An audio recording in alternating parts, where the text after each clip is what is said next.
Welcome to Kenton's videos. Enjoy the video. Start by selecting the cell where you want the changed text to appear. Type a function like equals upper, A2 to convert text to uppercase. Type equals lower, A2 to convert to all lowercase. Type equals proper, A2 to capitalize the first letter of each word. Press Enter to apply the function to that cell. Use the fill handle to copy the formula down a column. This method keeps the original text intact in its source cell. To change case across many cells, use the fill handle or array formula.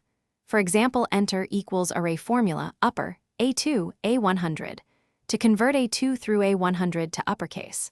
Press Enter and review the converted column for any exceptions. When you want the converted text to replace the originals, select the results and press Ctrl+C to copy them.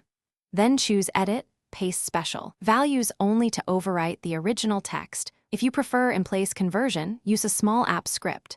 Open extensions, choose app script, and paste a function that reads a range like A2, A100.